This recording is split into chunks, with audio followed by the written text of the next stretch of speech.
ನಾನು ಯಾವ open challenge ಅನ್ನು ಕೊಟ್ಟಿಲ್ಲ. ಓಪನ್ ಚಾಲೆಂಜ್ ಗೀಪನ್ ಚಾಲೆಂಜ್ ಎಲ್ಲ ನನಗೆ ಗೊತ್ತಿಲ್ಲ. ನಾನು ಲೈವ್ ಆಗಿ ಗ್ರಾಮಗಳಿಗೆ ಭೇಟಿ ಕೊಡ್ತಾ ಇದ್ದೀನಿ. ಇಲ್ಲಿಗೆ ನನ್ನ ತಂದೆ ತಾಯಿಗಳು ನನ್ನ ಮುಂದೆ ಸಮಸ್ಯೆಗಳನ್ನ ಹೇಳಿಕೊಳ್ತಾ ಇದ್ದಾರೆ.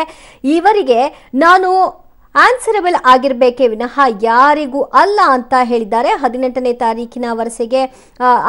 ತಾರೀಕಿನವರೆಗೆ ಸಮಯ ವ್ಯರ್ಥ ಮಾಡದೆ ಪ್ರಚಾರ ಮಾಡಲು ಹೇಳಿ, ಜನರ ಪ್ರೀತಿ ವಿಶ್ವಾಸ ಸಂಪಾದನೆ ಮಾಡಲು ಹೇಳಿ, ಆಮೇಲೆ ಮಾತನಾಡೋಣ ಅಂತ KR ನಗರದ ಬ್ಯಾಡ್ರಹಳ್ಳಿಯಲ್ಲಿ ನಿಖಿಲ್ ಕುಮಾರಸ್ವಾಮಿ ಹೇಳಿಕೆ ಕೊಟ್ಟಿದ್ದಾರೆ.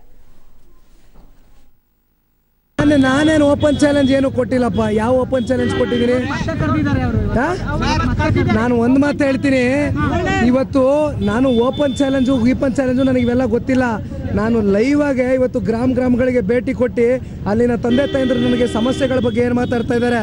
ಇವತ್ತು ನಾನು I am answerable to them, I am not answerable to anyone for that matter. ಆಯ್ತಾ? 18ನೇ ತಾರೀಕುವರೆಗೂ ಸಮಯ ವ್ಯರ್ಥ ಮಾಡ್ದಿರಾ. ದಯವಿಟ್ಟು ಪ್ರಚಾರ ಮಾಡಕ್ಕೆ ಹೇಳಿ, ಹೋಗಿ ಜನಗಳ ಪ್ರೀತಿ ವಿಶ್ವಾಸ ಸಂಪಾದನೆ ಮಾಡಕ್ಕೆ ಹೇಳಿ, ಆಮೇಲೆ ಮಾತಾಡೋಣ.